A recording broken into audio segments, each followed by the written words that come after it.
প্রিয় বন্ধুরা, তুমি কি বলতে পারো যে এখানে কি রাখা? এগুলো ঠিক তোমাদের পরীক্ষার খাতা। দেখো, বান্ডেল করে, অনেকগুলো বান্ডেলে করে তোমাদের খাতাগুলো এখানে রাখা হয়েছে। তোমার জীবনের মূল্যবান সম্পদগুলো ঠিক এভাবে রাখা কেন? আর একজন শিক্ষকই কি তোমার এতগুলো খাতা দেখেছে? এবং আমার জীবনের যে অভিজ্ঞতা, আমি ছোট যখন ছিলাম, যখন তোমাদের মতো শিক্ষার্থী ছিলাম, আমি প্রথম মনে করতাম আমার পরীক্ষার খাতা সম্ভবত একজনই দেখেছেন, তিনি সম্ভবত আমাকে খুব কম মার্কস দিয়েছেন। তাহলে সে বিষয়গুলো নিয়েই আসলে কথা বলবো। প্রথম বলে রাখি, তোমাদের পরীক্ষার খাতা আসলে একজন শিক্ষক দেখেন না, দেখেন মূলত তিনজনে। সেটি কিভাবে তার ব্যাখ্যা দিচ্ছি। যেমন তুমি এখানে দেখতে পাচ্ছ, এখানে একটি পরীক্ষার খাতা রয়েছে।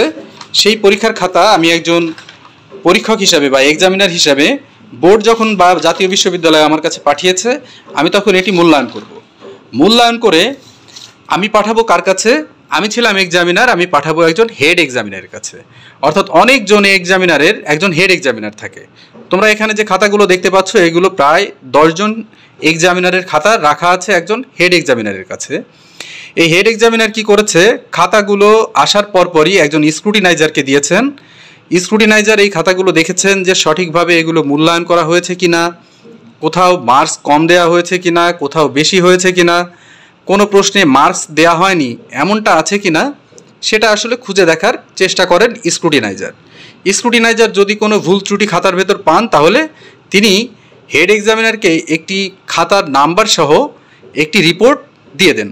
যেমন দেখো, এইখানে একটি খাতার নাম্বার রয়েছে কত, এই যে দেখো, উত্তরপত্রের মাঝের অংশে ব্যবহৃত ক্রমিক নাম্বার কত, 192, অর্থাৎ 192 নাম্বার একটি খাতা। তো আমি তোমাদের এখন দেখাচ্ছি, আমার সামনে দেখো একজন স্ক্রুটিনাইজার যিনি হেড এক্সামিনারের কাছে এই রিপোর্টগুলো দিচ্ছেন। আমার হাতের লেখা ভালো না, তারপরে তোমাদের একটু দেখানোর চেষ্টা করি। দেখো, একজন এক্সামিনার তিনি কি করেছেন, তিনি 7 নাম্বার খাতাতে রং করেছেন কত, মানে প্রথম তিনি উত্তরপত্রে তিনি মার্কস দিয়েছেন 51, কিন্তু স্ক্রুটিনাইজার মার্কস খুঁজে পেয়েছেন যোগ করে 53। তিনি এটি রিপোর্ট করেছেন এটি একটি যোগে ভুল। ঠিকই তুমি দেখো, এইখানে খাতার নাম্বারস কত, 60 নাম্বারের খাতা, পরীক্ষক কত দিয়েছেন, 40, কিন্তু স্ক্রুটিনাইজার মার্কস যোগ করে দেখেছে যে এক্সামিনার মার্কস দিয়েছেন আসলে 38। স্ক্রুটিনাইজার হেড এক্সামিনারের কাছে এই খাতার নাম্বারে রিপোর্ট করছে যে এই এক্সামিনার আসলে মার্কস সঠিক তোলেনি। তাহলে ঠিক এই ধরনের একটি রিপোর্ট স্ক্রুটিনাইজার হেড এক্সামিনারের কাছে দেন। এবং এইখানে দেখো, কিছু কিছু জায়গাতে, কিছু কিছু খাতাতে মার্কসগুলো চেঞ্জ করা হয়েছে, কিছু পরিবর্তন করা হয়েছে। হয়তো কোথাও মার্কস কম ছিল বা কম বেশি ছিল, এটি হেড এক্সামিনার চেঞ্জ করেছেন। তাহলে স্ক্রুটিনাইজারের তথ্যগুলো তিনি কি করেন, হেড এক্সামিনার আমলে নিয়ে সেগুলোর যেখানে মার্কস কম থাকে সেগুলো তিনি বাড়িয়ে দিতে পারেন। কতগুলো খাতাতে বাড়াতে পারেন? তিনি 100 খাতাতে 12টি খাতা মূলত পরিবর্তন করতে পারেন। আরও বেশি পরিবর্তন করতে পারেন, কিন্তু জাতীয় বিশ্ববিদ্যালয় বা বোর্ডের নির্দেশনা মোতাবেক এটি 12% পর্যন্ত পরিবর্তন করেন এবং তার জন্য যে একটা বরাদ্দকৃত সম্মানই সেটি পান। এজন্য আমরা বলছি 12%। কখনো হেড এক্সামিনাররা এটি আরও বেশি মার্কস পরিবর্তন করেন, 100 খাতা থেকে 12টি খাতার পরিবর্তন করতে পারেন। এটি হলো স্পষ্ট। তাহলে তোমার খাতাটি কে দেখছেন? তোমার খাতা দেখছেন একজন এক্সামিনার, একজন স্ক্রুটিনাইজার এবং একজন হেড এক্সামিনার।